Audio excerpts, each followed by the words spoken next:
Hello बच्चों, नमस्ते, good morning. आज हम बात करेंगे पास्ट इंडेफिनिट टेंस के बारे में। ठीक, सबसे पहले हम बात करेंगे पास्ट इंडेफिनिट टेंस की पहचान क्या होगी। तो इसकी पहचान होती है जिन हिंदी वाक्यों के अंत में ता था, ती थी, ते थे, या, ई, ए आदि शब्द आते हैं। ठीक है, वे वाक्य पास्ट इंडेफिनिट टेंस के वाक्य कहलाते हैं। ठीक, तो इसको हम यहाँ पे लिख लेते हैं। तो जिन हिंदी वाक्यों के अंत में, ठीक है ना, ता था, ती थी, या फिर आपका ते थे आए। ठीक, और इसके साथ या फिर ए आए, ठीक है ना, ई आए, या फिर जो है जैसे या आए। ठीक है ना, अब इसको हम एक एग्जांपल से भी समझते हैं। ठीक है, तो यहाँ पे मान के चलते हैं, एग्जांपल लिख लेते हैं। जैसे वो है दिल्ली गई। ठीक है ना, क्या वो है दिल्ली गई। या फिर हम सेंटेंस दूसरा बोलें, तुम ने आज, ये एक डंडा एक्स्ट्रा हो गया, तुमने आज किताब पढ़ी, किताब पढ़ी। ठीक है ना, तुमने आज किताब पढ़ी। तो इन दोनों वाक्यों के अंत में ई शब्द आ रहा है। क्या आ रहा है? ई। ठीक है ना, इस प्रकार से अगर हम लिख बोलें कि तुम आज बाजार और गए। ठीक है ना, तो यहाँ पे क्या आ रहा है? अंत में ये आ रहा है। ठीक, ऐसे ही एक और एग्जांपल लें कि वो है या फिर उसने जो है पानी पिया। क्या? पानी पिया। ठीक है, तो इसके अंत में क्या आ रहा है? या शब्द आ रहा है। ठीक है, ठीक है, इसके साथ जो है ये ऐसे भी वाक्य बनता है कि वो है स्कूल जाता था, स्कूल जाता था। तो इसके अंत में क्या आ रहा है? ता था। ठीक है, लेकिन इस प्रकार के वाक्य जो है जनरली पास्ट इंडेफिनिट टेंस में नहीं बनाते हैं। इस प्रकार के वाक्य जो है आदत प्रकट करने के लिए हम यूज करते हैं, जिसमें यूज्ड टू का यूज होता है। ठीक, इतना हम एक्स्ट्रा नहीं पढ़ेंगे। ठीक, अभी हम केवल पास्ट इंडेफिनिट टेंस के वाक्य को ही जानेंगे। ठीक, तो आइए सबसे पहले हम बात कर लेते हैं इसकी हेल्पिंग वर्ब। देखो, जब हम सेंटेंस पॉजिटिव बनाते हैं, ठीक है ना, जब हम सेंटेंस पॉजिटिव सेंटेंस बनाते हैं, साधारण वाक्य पॉजिटिव सेंटेंस बनाते हैं, तो किसी भी प्रकार की कोई हेल्पिंग वर्ब नहीं आती है। ठीक, लेकिन जो है मेन वर्ब की हम सेकंड फॉर्म का यूज करते हैं in case of positive sentence. ठीक है, इसके बाद बात करें हम सेंटेंस के फॉर्मेशन की, तो सबसे पहले तुम्हारा सब्जेक्ट आता है। ठीक है, हेल्पिंग वर्ब इसमें नहीं आता है कुछ भी। इसके बाद मेन वर्ब की इसमें सेकंड फॉर्म का यूज करते हैं, और इसके बाद जो है तुम्हारा ऑब्जेक्ट आता है, और इसके बाद तुम्हारा जो है अदर आता है। ठीक है ना, अदर आता है। अभी हमने जो सेंटेंस जस्ट फॉर एग्जांपल बताए हिंदी में, इन्हीं को हम इंग्लिश बनाएंगे। ठीक है ना, तो पहला सेंटेंस है वह दिल्ली गई। वह गई मतलब लड़की है, लड़की है, तो यहाँ पर वह की अंग्रेजी आएगी सी, जाने की होती है गो, और गो की सेकंड फॉर्म आएगी वेंट। सी वेंट, वेंट के साथ टू प्रीपोजिशन आ गया, सी वेंट टू कहाँ गई? दिल्ली, तो दिल्ली। ठीक है, सेकंड सेंटेंस की बात करें, तुमने आज किताब पढ़ी। ठीक, तो तुमने की आएगी यहाँ पर यू। ठीक है ना, पढ़ने की आएगी रीड।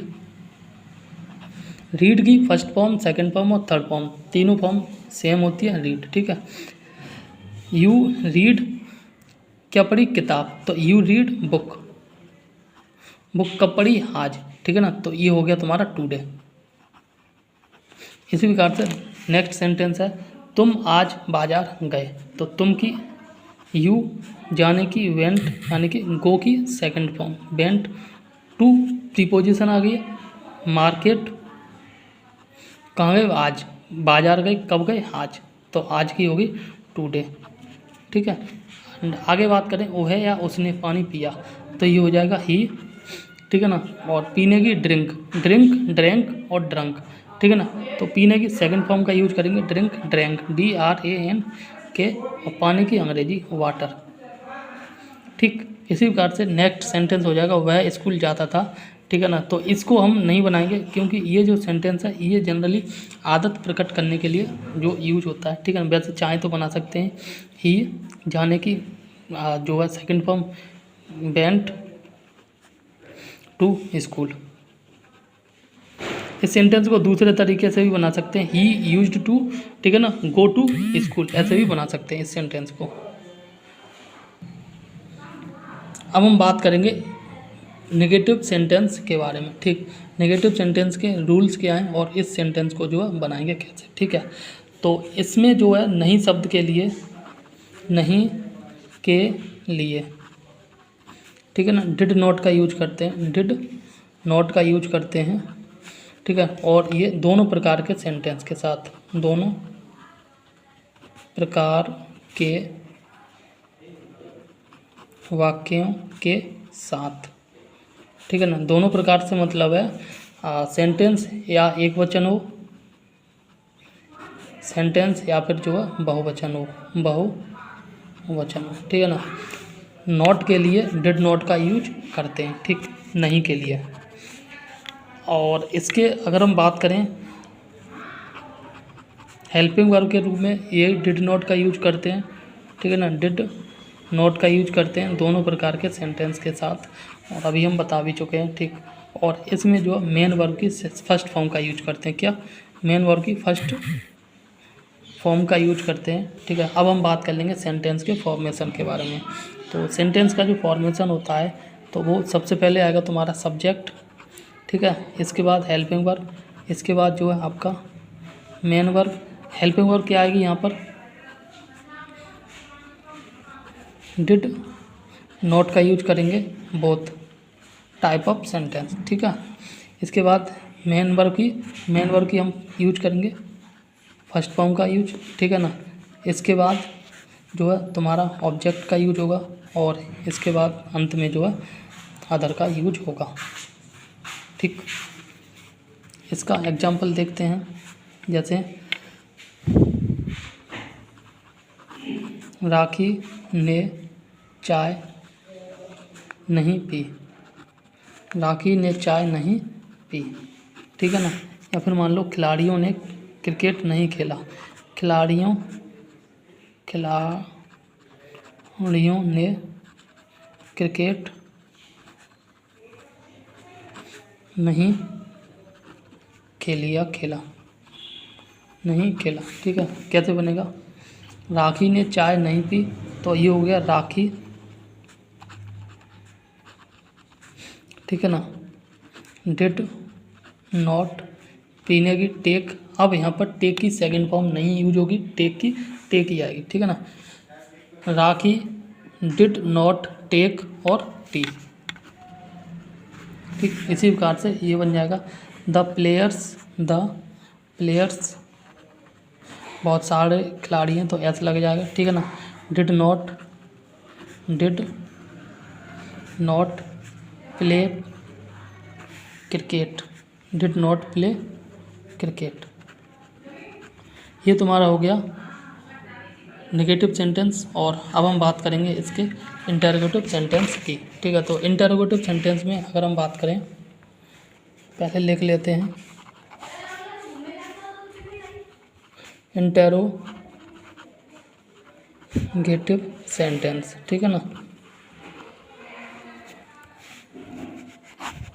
इसमें पहले हम हिंदी में समझेंगे, हिंदी में क्या होता है, क्या शब्द पहले आएगा, हिंदी वाक्यों में जो है क्या शब्द सबसे पहले आता है, सबसे पहले आता है, ठीक है ना। और इस क्या शब्द की अंग्रेजी जो है क्या यूज करेंगे, डिड का प्रयोग भी जो है सबसे पहले करेंगे, सबसे पहले करेंगे, ठीक है। सिंपल है, जब हम सेंटेंस बनाते हैं ना तो नेगेटिव वाला है, ठीक है ना। नेगेटिव में जो सब्जेक्ट के बाद डिड नॉट का यूज करेंगे तो जो डिड बीच में है वो डिड को हम सबसे बाहर निकाल के रख देंगे, बाकी का सेंटेंस सेम रहेगा, ठीक है। इसकी सेंटेंस के फॉर्मेशन देख लेते हैं। तो सबसे पहले इसमें जो हेल्पिंग वर्ब आएगा, ठीक है ना, फिर सब्जेक्ट आएगा, फिर तुम्हारा मेन मेन वर्ब की फर्स्ट फॉर्म का यूज करेंगे और फिर तुम्हारा ऑब्जेक्ट आएगा और फिर तुम्हारा अदर आएगा। ठीक है, तो हेल्पिंग वर्ब यहाँ पर क्या है, हेल्पिंग वर्ब क्या है, डिड का यूज करेंगे। सब्जेक्ट जो भी होगा, एक वचन है बहुवचन, वो लगाएंगे। मेन वर्ब की फर्स्ट फॉर्म का यूज करेंगे, फिर तुम्हारा ऑब्जेक्ट का यूज करेंगे और अंत में जो है अदर का यूज करेंगे। एक एग्जांपल देख लेते हैं, जैसे वो है क्या उसने किताब पढ़ी, क्या उसने किताब पढ़ी। एक चीज़ अंत में वो होता है क्वेश्चन मार्क लगाना ज़रूरी होता है। ठीक है, तो क्या उसने किताब पढ़ी, सबसे पहले हमने बोला था हेल्पिंग वर्ब डिड का यूज करेंगे, डिड का यूज कर लिया सबसे पहले। ठीक है ना, इसके बाद सब्जेक्ट है तो सब्जेक्ट उसने है। ठीक है, डिड ही आ गया, फिर रीड और बुक और क्वेश्चन मार्क। ठीक है, बस ये बन जाएगा did he read a book. ये तुम्हारा हो गया इंटरोगेटिव सेंटेंस। और इसी पेज पर अब हम बात कर लेंगे डबल इंटरोगेटिव सेंटेंस के बारे में। ठीक है, तो डबल इंटरोगेटिव सेंटेंस में भी कुछ खास नहीं करना होता है। डबल इंटरोगेटिव सेंटेंस, ठीक है ना, तो डबल इंटरोगेटिव सेंटेंस में अगर हम बात करें तो यहाँ पे जो है क्या होता है, सेम इंटरोगेटिव की तरह ही पूरा सेंटेंस बनेगा डबल इंटरोगेटिव सेंटेंस के वाक्य के बीच में। ठीक है ना, प्रश्नवाचक शब्द आता है और प्रश्नवाचक शब्द की अंग्रेजी सबसे पहले लगा देंगे। ठीक है, तो यहाँ लिखेंगे हिंदी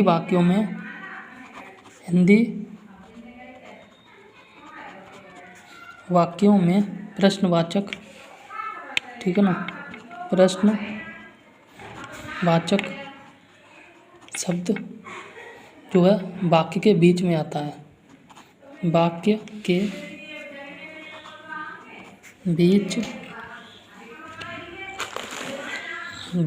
जो है बीच में आता है, वाक्य के, ठीक है, बीच में आता है एवं उसकी अंग्रेजी, किसकी, प्रश्नवाचक शब्द की अंग्रेजी, उसकी अंग्रेजी जो है सबसे पहले आएगी, सबसे पहले आएगी। ठीक है ना, आएगी। और एक नंबर ये हो गया। 2 नंबर पे हम लिख देंगे बाकी, यानी कि जो शेष वाक्य होगा, बाकी पूरा वाक्य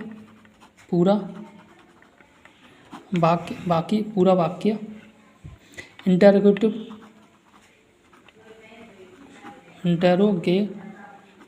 सेंटेंस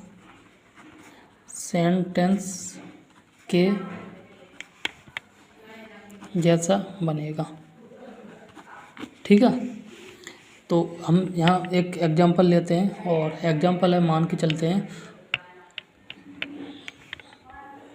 एग्जांपल लेते हैं अंजलि, ठीक है ना, और अंजलि ने चाय कब पी और क्वेश्चन मार्क। ठीक है, तो कब की अंग्रेजी होती है व्हेन, और व्हेन की अंग्रेजी सबसे पहले लिखेंगे। ठीक है ना, WHEN। ठीक है ना, अब अगर हम कब हटा दें, यहाँ से कब हटा दें और इस सेंटेंस को एज ए इंटरोगेटिव पढ़ें, क्या अंजलि ने चाय पी। ठीक है ना, तो इसकी अंग्रेजी बनेगी डिड, व्हेन के बाद डिड, ठीक है ना, अंजलि, व्हेन डिड अंजलि, इसके बाद टेक और टी, ठीक है ना, क्वेश्चन मार्क।